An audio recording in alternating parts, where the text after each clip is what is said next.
There are duties that men must fulfill, whether to God or to your bloodline. But this is a genuine honest. I'll say this now.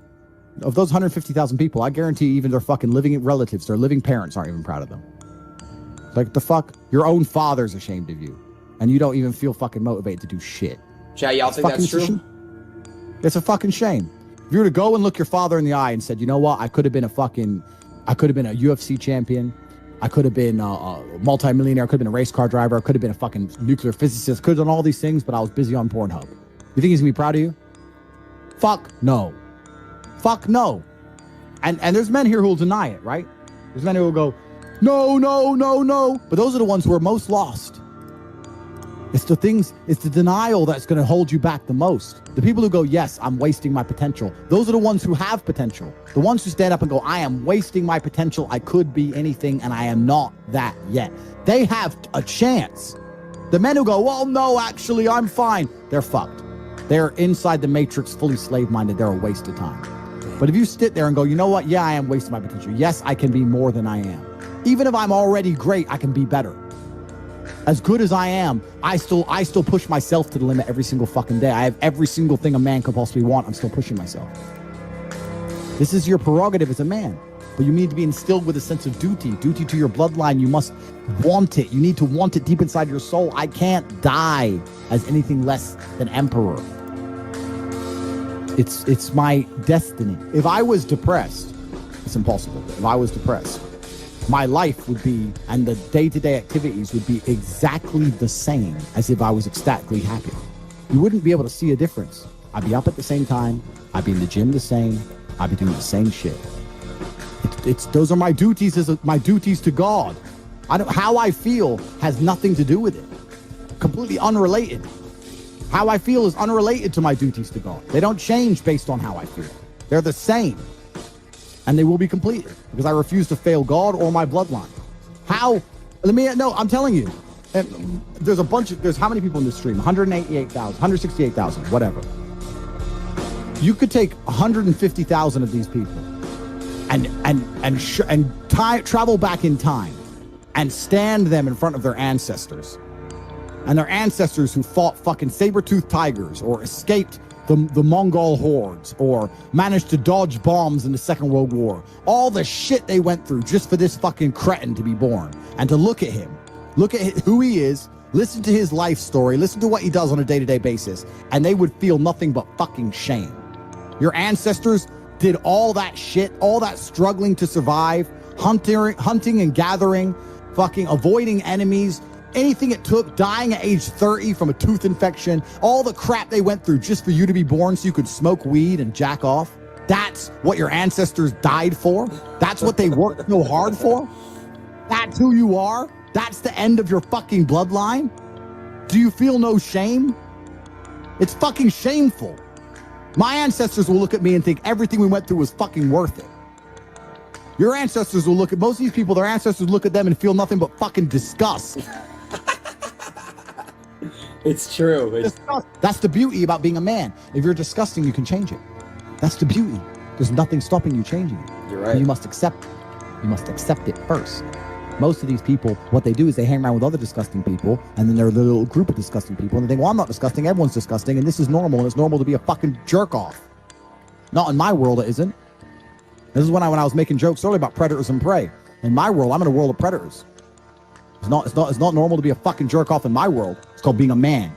It's not about feeling like doing it. If you only do things you feel like doing, you know what you end up doing? What? You end up sitting around with a belly, drinking soya fucking latte bullshit. That's what you end up doing if you only do what you feel like doing. You have to wake up and say, I don't feel like training, but I must train. I will only drink water. I will watch Tate Speech. Go to CobraTate.com, join HU. I will stop being a loser. I will follow the word of Tate. I have a question. That's what you need to do. Can I get Whether it's hard. No, this is my stream. I'm talking. Okay. You need to do what you're supposed to do, not what you feel like fucking doing. Okay. That's the difference between a man and a fucking child. You do not become a man doing what you feel like doing. You become a man doing what you're supposed to fucking do. The men on the Titanic didn't feel like dying that day. It's your duty. It is your duty to not be a fat piece of shit. But you fucking it up.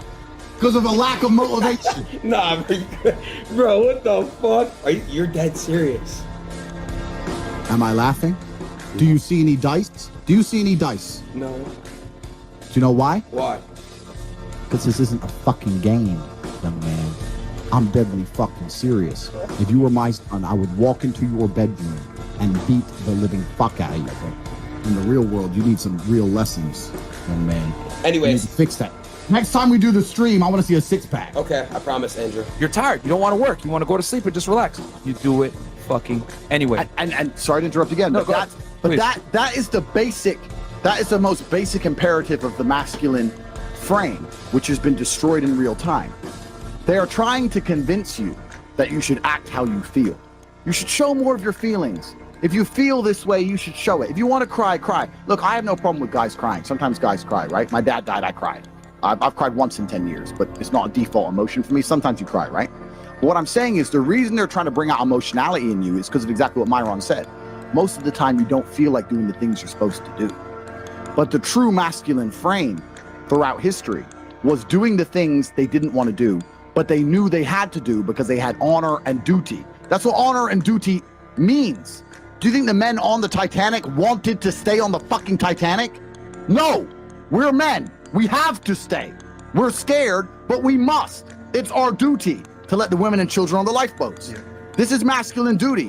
When you remove self-control from men, you get, not only do you get emasculated weak men, but you also get is very dangerous men.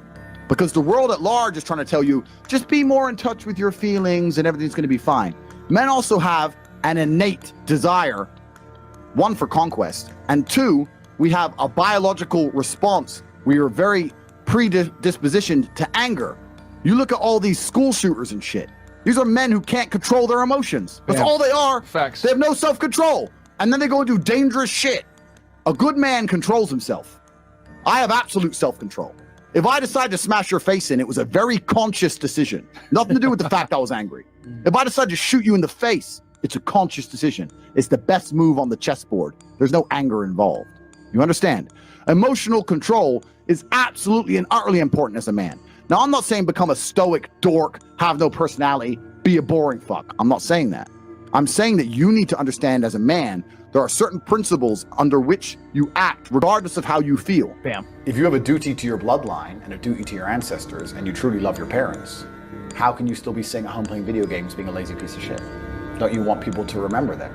Don't you want people to think, wow, who's this person who raised this amazing person?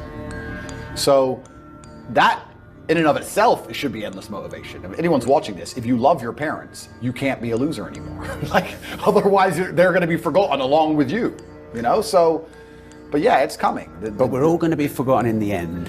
Perhaps, but there can be different, perhaps this is true, but there will be different evolutions of fables. There are still stories we tell from 2,000 or 3,000 years ago. And I tell the story of my father, and my son will tell the story of me, and his son will tell the story of him, and we will all be so influential that the name Tate will live forever. I was with a friend who went to the hospital one day. His grandmother was dying. He kept calling, Ma dear, I love you. And she said, I'm not gonna make it, but I called you down here because I want to ask you something. Do you know your great-grandfather's name? He said, no, Ma dear, I don't. She said, you know why?